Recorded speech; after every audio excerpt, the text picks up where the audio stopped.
John, welcome to the On Purpose podcast, my friend. How are you doing today? Very good, thanks. Appreciate you having me on your show. Man, it's an honor to have you on the show. I was researching you and getting prepped to interview you, and man, you've got some pretty serious accomplishments in your life that that I'm interested in some of the stories, and really, I just want to thank you for taking the time to speak out on something such as so critical as our mental well-being. You know, I guess that was one of the things I was taken back by is how much success you've had, yet you're still speaking out about the importance of our mental health and wellness. What I was saying, John, is I was taken aback by the success you've had, yet your willingness to still speak out on mental wellness. And what took me there is a lot of times I think we create our own success or we achieve certain things and we always pretend things are great.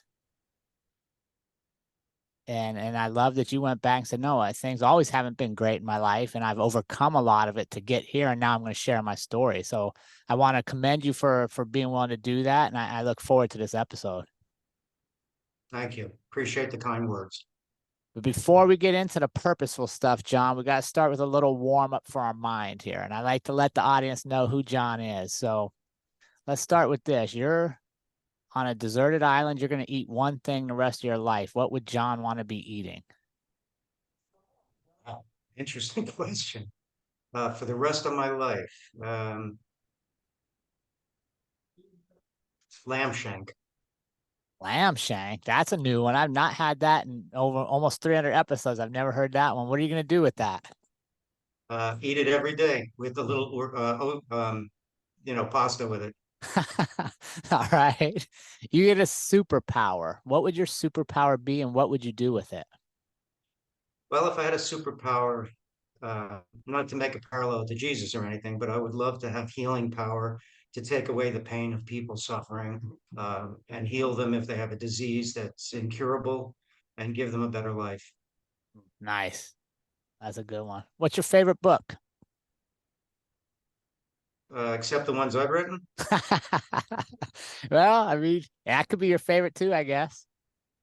Boy, there's just so many books, it's hard to tell. I mean, I'm not a big horror fan, although I've done a horror movie. Stephen King wrote a book about writing that I thought was really phenomenal, because he delved into what a writer is supposed to do.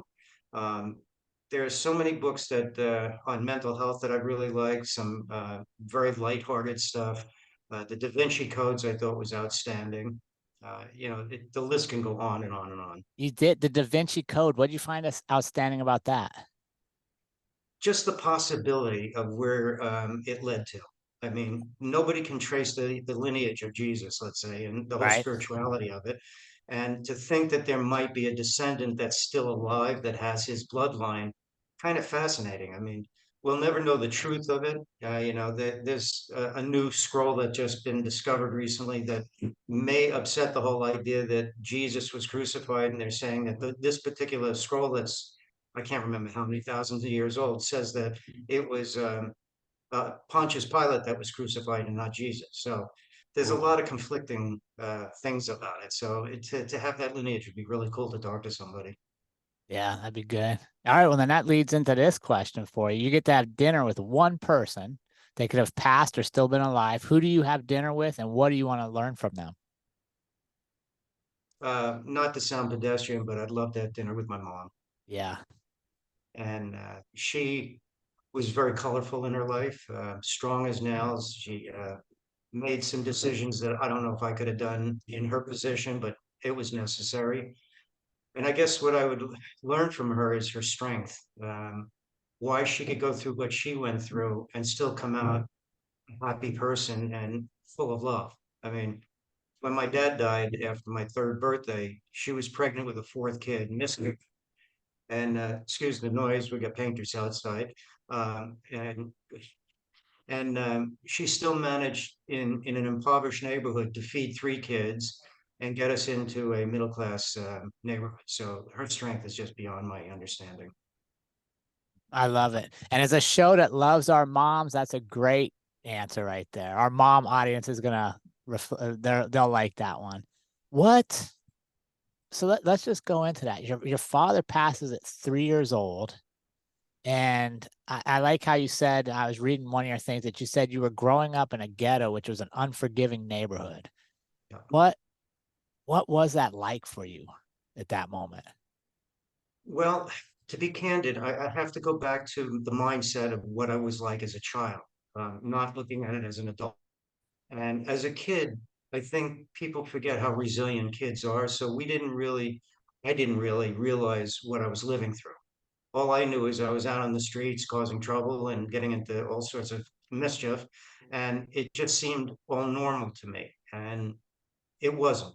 But it seemed that way because I was a kid without a perspective. I didn't have any life experience. So um, it was a rough neighborhood. You weren't going down a street unless the kids knew you or you'd get the crap beat out of you. And that just was my normal life. And I didn't have anything to compare it to. Right. And with your father passing, what was the male role model like for you? What were you looking up to? What did you envision for your life at that point as a kid? What were you aspiring to be? Nothing, to be honest with you, nothing. When Really? he died, I felt incredibly abandoned. I started having nightmares of falling down a spiral. I was scared to death of going to sleep. I had no male influence in my life at all.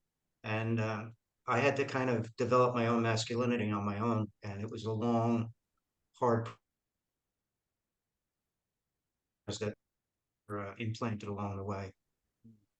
So sometimes when we have that void, we look the wrong way to fill that masculinity, right? The people we shouldn't be looking to, or that step into it. So what were you involved in any kind of sports or just a lot of idle time? How are you what were you like as a child besides just as you searched for who you were going to become? Well, without a role model, and at that point there was no sports because I had no dad to guide me or take me out to the baseball field or take me to a game or any of that nonsense. So what I was like was a street kid, basically. You know, I was looking for ways to get in trouble. You know, we'd go into bus depots and grab their hoses and squirt each other on hot summer days, and we'd break windows. And you know, we had stickball where you have a Yeah, broomstick and a pink ball. yeah. And you know, your neighbor's car was second base, and of course, Mother O'Leary always had her window broken, and we'd all scatter like crazy. It was a perspective that I wouldn't want to give anyone. You know, I don't Yeah. wish that on anyone. So East Coast, East Coast, Jersey. Jersey. Okay, I was gonna say, yeah, we played stickball. I grew up in Maryland, so I'm familiar with stickball and definitely playing in fire hydrants. That was a thing. There you go. Yeah, Yeah. fire hydrants are great. Open them up, get a wrench, and let the water run. Yeah, yeah, that was funny. All right, so that leads you to military school. And I want to spend some time on that because you talk about the bullying that went on and the injustices you saw. Talk to me about like what age were you when you went off to military school? What was the hope of you going there, and then what was obviously the outcome? Okay, so by the time I was 12 years old, I had gotten into so much trouble that the courts gave my mother and then my stepdad at the time um, a choice, either reform school or sending me to military school. So at 12 years old, my mother put me in a car, drove me to New York City, put me on a train, and sent me to Virginia to go to a military school. And that started a world of hurt for me because as the train started pulling out of the station, I saw my mother turn away and walk away. And for most of my life, I thought she walked away because she didn't love me. I felt another abandonment issue, uh, big time depression, and found out on the train that she had given one of the cadets some money to make sure that when we transferred in Washington, D.C., I got on the right train. And of course, I started drinking. I got some guy to give me some beer, and I bought, you know, a case for him or a six-pack for him, and he got me my beer. And I got drunk and got into my first fight with Oh one of the wow. cadets. Yeah, we went at it. I was full of blood. He was full of blood. It was not a good start. Um, the idea was to try to give me some discipline and focus so that I wouldn't wind up a criminal, basically. Um, my first night in military school, I got knocked out 3 times because of my mouth. Now, arguably, I came with a bad attitude. Sure. I was ready to fight because I felt the world had abandoned me. I thought it hated me and I hated it. And It was just nothing that made sense to me. So, of course, the first day and night, this guy with all these stripes said something, and I mouthed off, and he knocked me out. This went on for 3 times until I finally realized that I was hurting enough to keep my mouth shut. What what was just going through your mind there?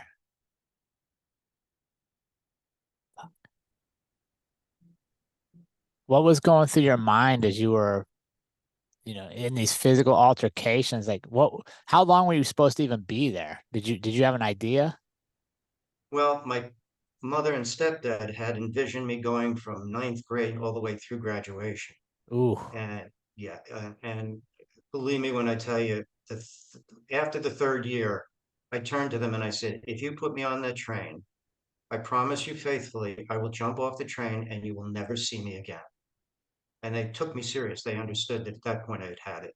yeah. So that's when they transferred me out of there. So you did 3 years of this though. 3 years. What was ultimately what was the impact it had on you? Did it change your behavior or just make you more resolved into I don't belong here? I think both. It gave me a perspective of, I knew how to play the system. I started to learn that I didn't have to change who I was or my mindset, but I had to present something where I could stay out of trouble. I mean, the first 3 months in military school, I set a record of the only cadet that had that many demerits because I was still fit for bear. I really didn't care about life. I didn't care about anything. And so nothing mattered to me. They beat me with broomsticks, whipped me with coat hangers. It just wasn't going to break me. But eventually I realized all my free time was eaten up with either exercising or marching in circles because every demerit required an hour of punishment. Sure. And so Saturday I couldn't down, I couldn't do anything. I had no free time.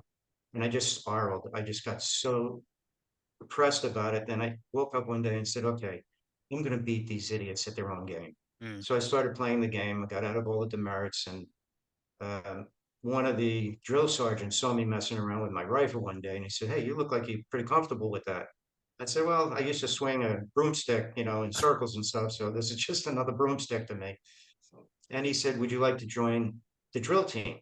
I said, "What's in it for me?" Right away, Jersey, right? What's in Yeah. it for me? And he said, "Well, you don't have to do this, you don't have to do that." I said, "I'll sign up." So after about 6 months of that, we had the competition with the entire school from elementary school all the way to the seniors. And I wound up the fourth best drill cadet in the academy, Oh wow. just because I didn't want to do the other crap they had this highlighted for me. And so I worked my way out of all the demerits, and then I got to go downtown to see a movie and eat my popcorn and be left alone. That's good. So would you say you found like some mental, like physical resolve within yourself, or I'm trying to think like, so for you to realize that you can play the system and still, come out on the other side, what kind of confidence did that give you as a young man? I don't know if it was confidence as much as more of a stubborn, because Mm. I learned how to get past the pain. When I was getting, like we'll call it spanked with a paddle, I wouldn't scream. I just held it like that, and they were trying to get me to scream, and I just wouldn't do it.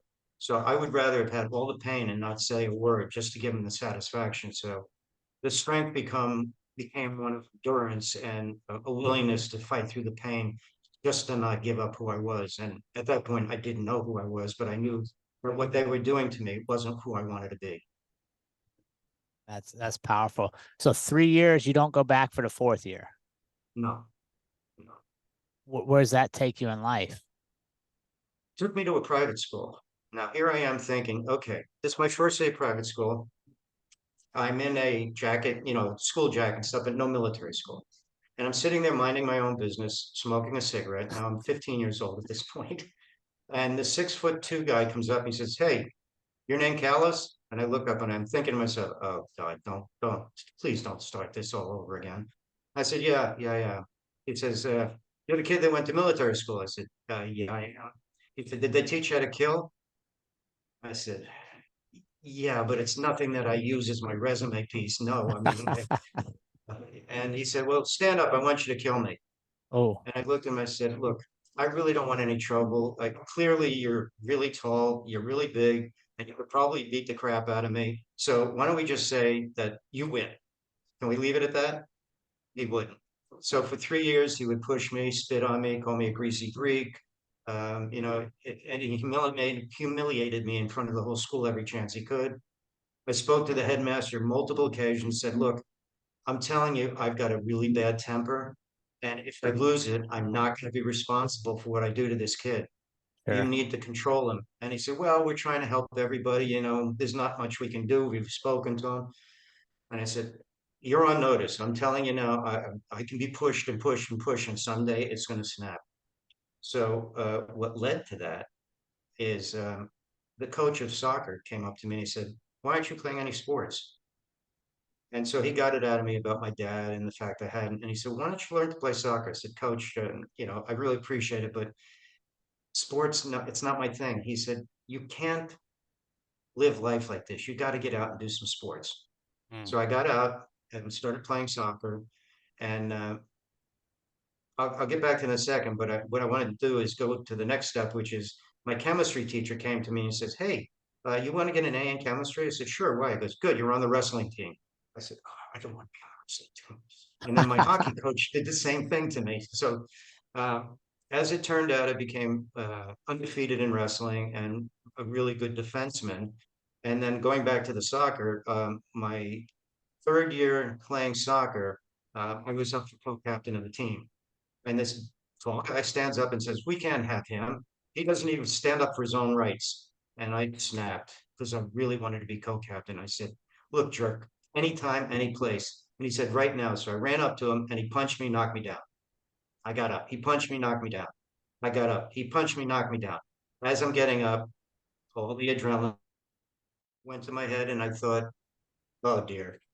And I ran up to him and I kicked him square in the private part. Yeah, And he fell on the ground and I jumped on him. And because I was a wrestler, I was able to pin his arms and I started digging my fingernails behind his eyes and he started bleeding because I was going to out his eyes. I literally was going to pull his eyes out of his head. And the whole team had to drag me off. The coach grabbed me. I went like that and punched him in the face, not knowing it was him, but I was sure. just. So I went to my room and the coach came down. I said, Coach, before you say a word, I am so sorry. I embarrassed you, the whole team, myself. I just been warning everyone this wasn't going to happen. He said, you got to come back to the field. I said, I can't. I can't. I'm too humiliated by it. He goes, John, you just got unanimously selected as co-captain of the team, including him. Oh, wow. Yeah. So after that, never had a problem with him. And I sat with the coach and I said, coach, I got to be honest with you. This is really sick. He said, what do you mean? I said, do you realize that for 3 years I've been humiliated and done everything because I believe so deeply in peace and I didn't want to have the mindset of a military person and stuff. And the only way I could get respect was through violence. That's not what I'm about. I realize now that's not what I'm about, and it's not going to be my life path. And I think you're all sick, every one of you, because if that's how you have to prove yourself in life, I don't want any part of it. And at 15 years old, I had gotten so lost in my head that one night I went down to the dock. It was half frozen lake, and I decided I was going to end my life. And I jumped into the lake and I wanted to drown myself. And that was one of the moments where my mind said, I don't want to die. There's got to be something better in life than this, and I need to find it. Now, by doing that one thought, I don't know where it came from, it set me on a whole different mindset to start figuring out life. And what was the mindset shift? I guess the mindset shift was even though I had no friends, I felt depressed and all that, there had to be something better. I had to find something that would start my now I'm telling you this from an adult perspective. The mindset of the child was probably quite different, but I had to find a way to start mentally curing myself, some sort of recovery, some way to reach out and find some happiness in life, something that I could put my anchor on, and something that I could feel comfortable with. And believe it or not, my math teacher pulled me in. He says, I understand you have a problem with authority. I said, yeah, that's a good way to put it. Yeah. He said, life is very subjective or objective. He said, I know when you write a paper, anyone can criticize and give you a different point of view and criticize your writing and all that. I said, right. He said, but math is different. I said, what do you mean? He goes, 1 plus 1 will always equal 2. There's no discussion. Nobody can call you wrong. So in math, everything has a system. It has a formula and it has an end answer that if you do it right, you'll get the right answer and nobody can argue it. And that, believe it or not, woke me up to thinking about it. I said, if I can find things that I can feel confident that 1 and 1 is always 2, no matter what anyone else's opinion is, at least I know it's what I feel and what I want to be and what I want to do. Wow. So where did that lead you then? Well, that led me to searching more towards being a better student. Um, I found that sports gave me an outlet to get all my aggression out. I found I could leave everything, all my emotion on the field. And believe me, when I tell you, I was a tough son of a gun. Yeah. My my hockey coach came up to the team because I was leaving senior year, and he said, "Come here, I want to talk to you guys." So we all gathered. He said, "Callas here is leaving us, and you should watch him play hockey." And I'm thinking, where's he going with this? And he goes, "There's always two things that can get by Callas, either the man or the puck. I've never seen both go by him." I mean, the guy would be coming running down, and I'd get really low, and I'd usually knock him into the stands. That's how hard I was hitting these kids. Sure. Of course, I suffered with a couple of sticks on my back and stuff, but part of the game. Um, so I think it started to give me some confidence and strength that if I applied myself the way I wanted to, not the way anyone else told me to, then I could take life as a blank piece of paper and say, okay, I got it. I got dealt a real crappy hand in the beginning. Do you want to live in the crap, or do you want to take this blank piece of paper and start defining your life to look? And I Mhm. think that was a big turning point for me. Wow. So let me skip for how do you end up in Hollywood? Okay, so when I started college, I started it as a chemistry major because I wanted to cure cancer, which is what my dad died. And after a while, the chemistry teacher took me for a walk, and and I said, "Is there a problem, sir?"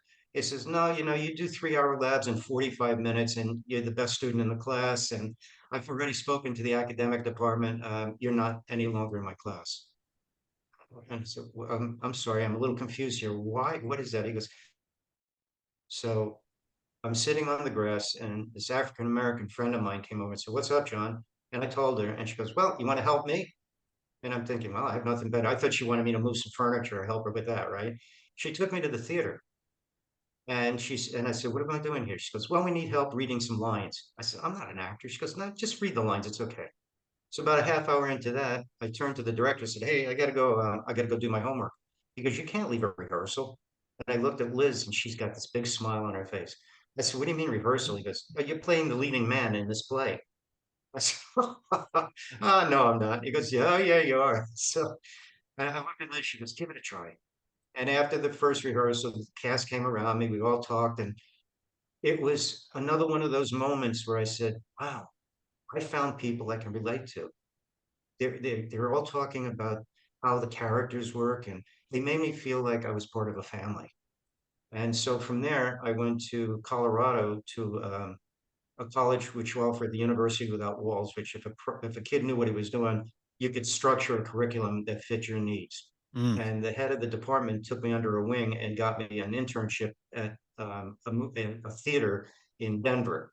And that's a whole long story that's hysterical, which if we have time, I can go back and tell you. But so I did that.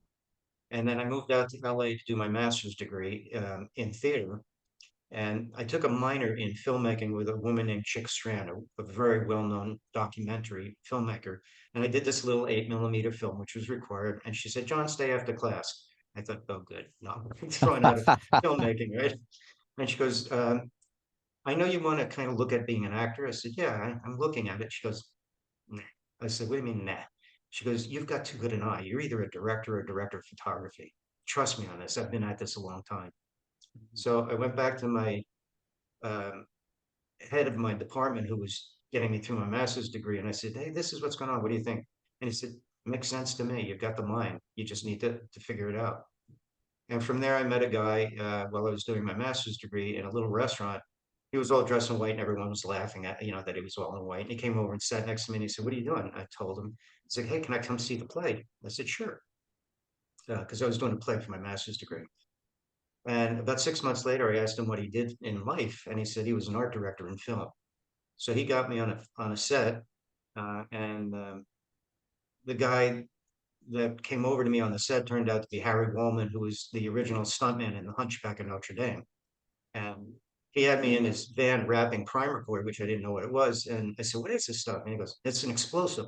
I jump out of the van. I said, "Are you out of your mind? I don't know what I'm doing." He goes, "Nah." And he's got the flame going. He goes, "See, nothing could happen. Don't worry about it." So he took me under his wing, and then I started working my way through the art department. I became a dialogue director, and it just snowballed for a long time. And then everything fell out of the bottom. I slipped back into my depressive thinking, "Oh, shoot, I'm a failure." And I woke up and said, "No, you're not. You got to find something else." So I built the brick wall in Sunset. I became a counselor in an employment agency. I became a waiter.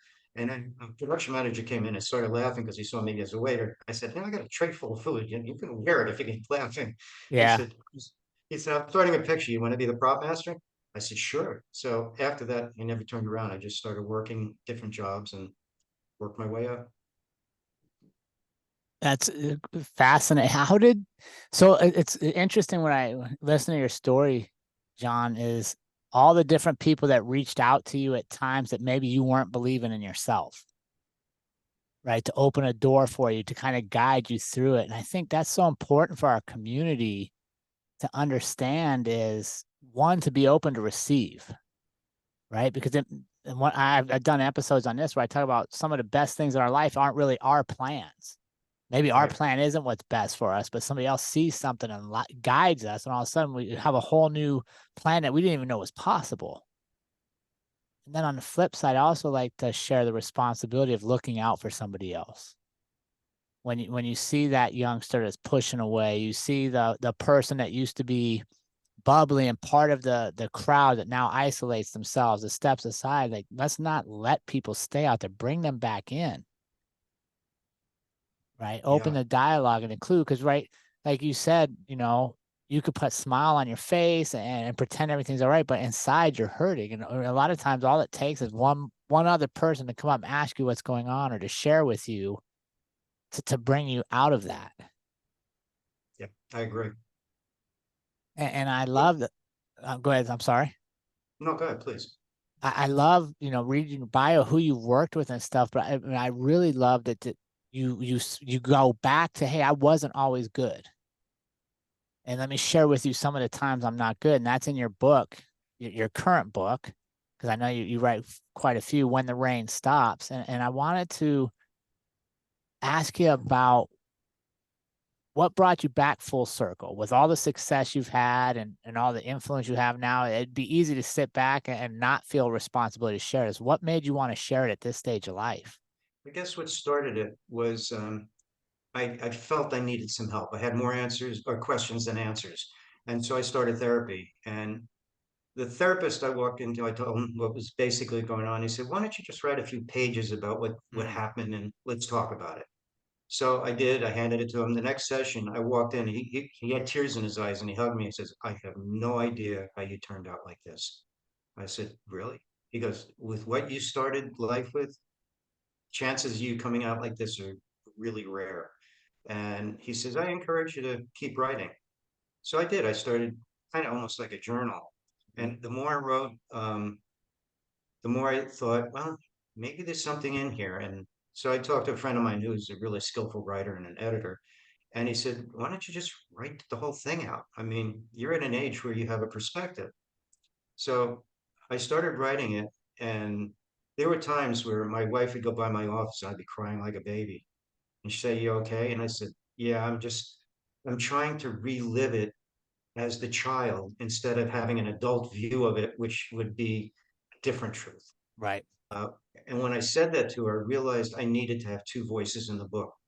The first voice is the little boy going through everything that I went through. And the second voice, which is in that gray box you see in throughout the book, of the adult looking back and saying, okay, what I experienced as a child was true at that moment for that child. But in hindsight, it wasn't the truth. It was a different truth. Like my mother turning away later in life when we had that conversation, she said, honey, I turned away because I didn't want you to see me crying. I was putting my Yeah. 12-year-old baby on a train. And I just burst out crying and we hugged. And it was a cathartic moment for my mom and I to get back together. So it's, as I was writing it, I kept thinking, maybe by being honest and telling my story, somebody else maybe is going through the same thing and can see that there is a path to recovery and that you can have a better life and you don't need to always stay in that depressed state. And you need to take responsibility and understand sometimes mentors come into your life and they push you in a direction that you don't even know you're being pushed and guided. And one day you wake up and say, oh, this is what I want to be. And you have no idea that you have no idea you're being guided, but all these mentors, which you eventually realized they were, kept pushing you in the direction that they all saw you needed to go that you didn't see yourself. Mm. And even, I mean, one of my famous moments in life was when my art teacher in front of the class said, Mr. Callas here presented this thing, which was a toilet with flowers coming out of it. And the symbolism of it, and he went through this whole thing, and I'm thinking, I don't know where that's coming from. He goes, this is what an artist does. And I went home with this beaming glow in me, thinking, somebody call me an artist. So all of the mentoring and all the pushing came to a head at that moment. I said, okay, I'm an artist. And I decided that that's really what I wanted to do. Now, again, even having that cathartic moment was not a guarantee or an easy path. There was a lot of stuff that needed to be done.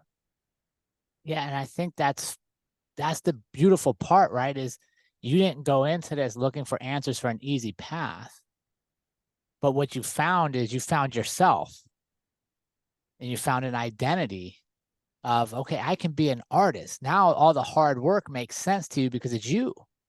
Yeah, It's not somebody else. It's who you are. And I love how many people come into your life that didn't have to. yeah.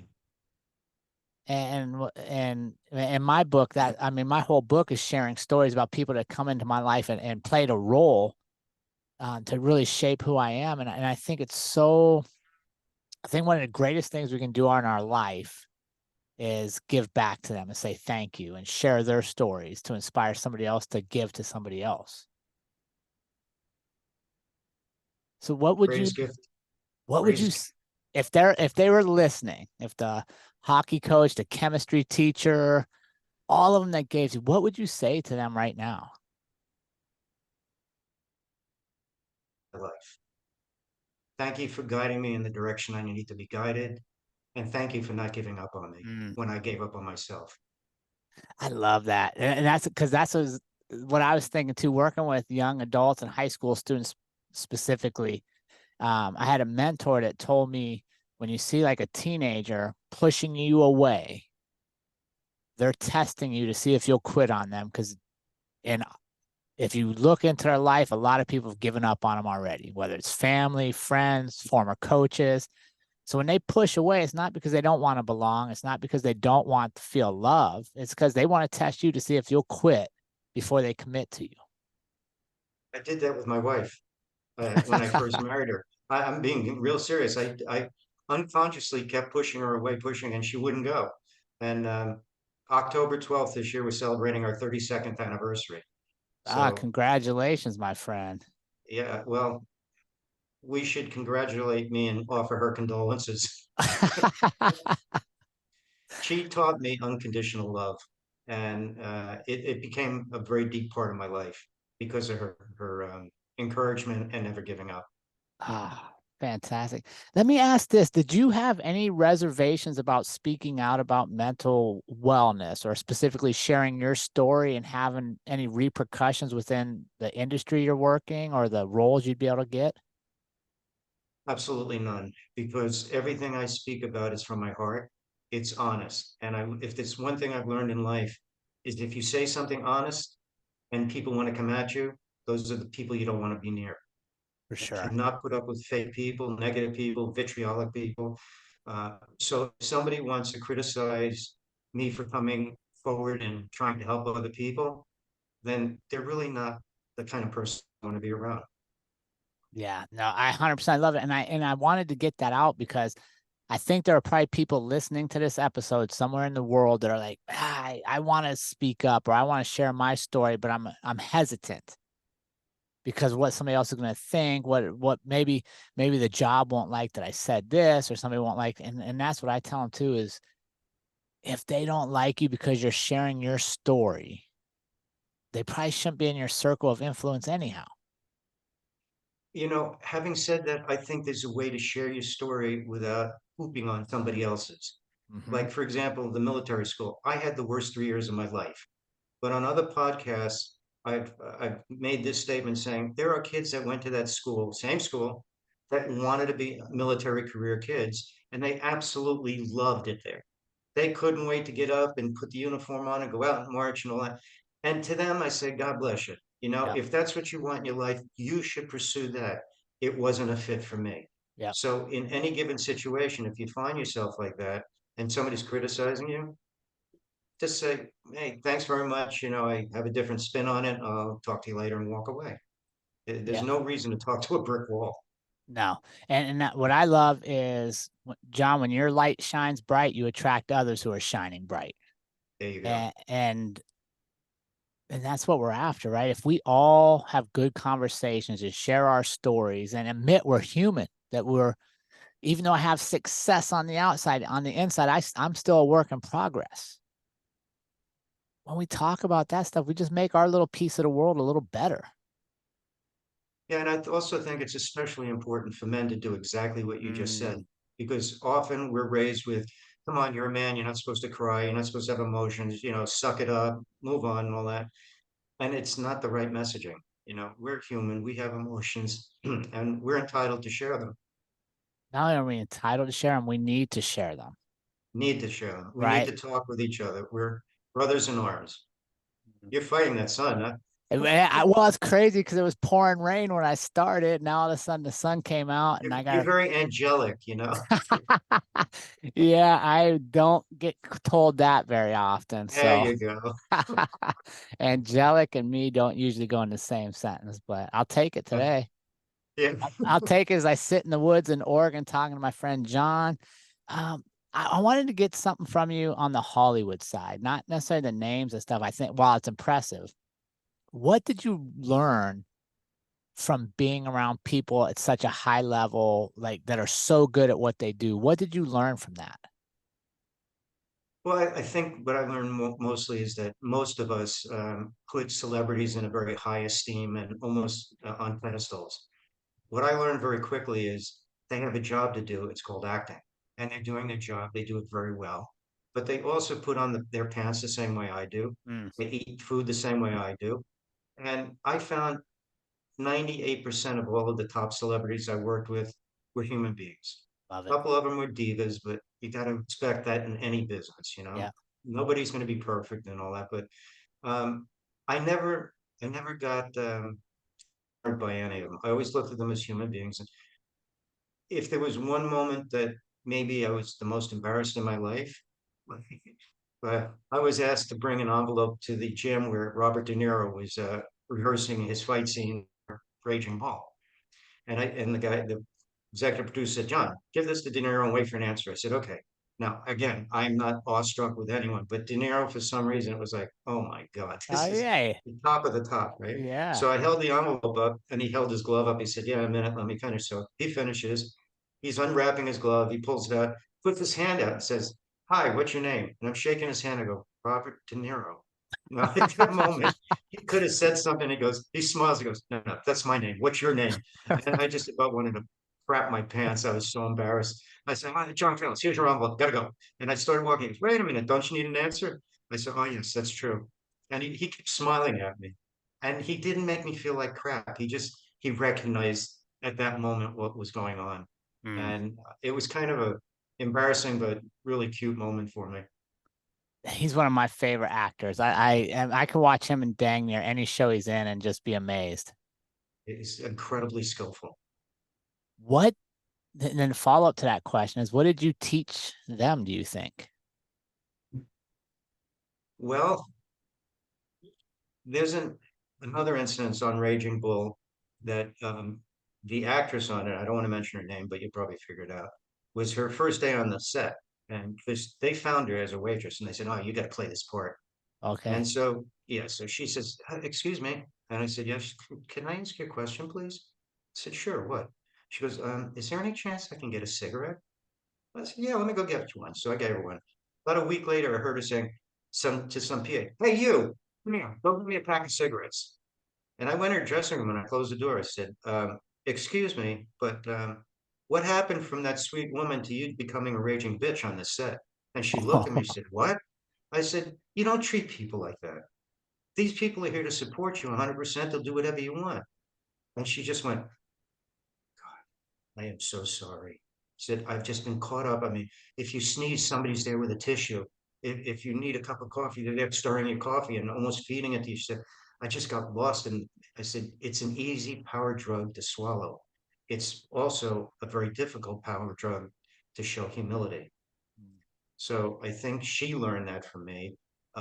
The other people, I don't know if they learned anything, but I think they appreciated the fact that I treated them as they should be a professional. I, make sure they knew what they were doing, what they needed and all that was taken care of.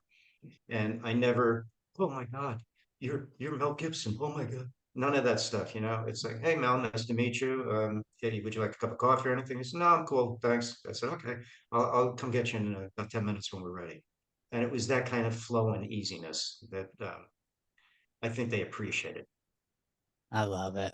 If you could, as we get close to wrapping up, John, Okay. if you could give somebody some advice that maybe they're struggling with their self-image, with their place in the world, maybe pursuing a dream that they've put off for years, what would you tell them today? I would tell them to sit yourself down and quiet your mind for a couple minutes and then say, what is it I really want to be? Once you've identified that, then the next step is to say, okay, where am I in that process? If I want to be this and I'm identifying myself here, what are the steps that I need to take to get to that point? So look at life as a blank piece of paper and start your script and say, I'm going on a journey to blah. Recognize there are going to be stumbles, recognize there's going to be frustration, hard times, you're going to get fired maybe, you're going to get hired again. Just don't give up on it. Just keep working day to day and keep moving the goalpost. It's consistency, it's a belief in yourself and knowing where you are. Don't overstep your boundaries. If you're working in a corporation as an assistant, don't think tomorrow you should be the CEO and start giving advice. Keep your ears and eyes open and your mouth shut and learn. That's Keep some old learning. school advice there. It always, and it works. I mean, it's Yeah. really good advice.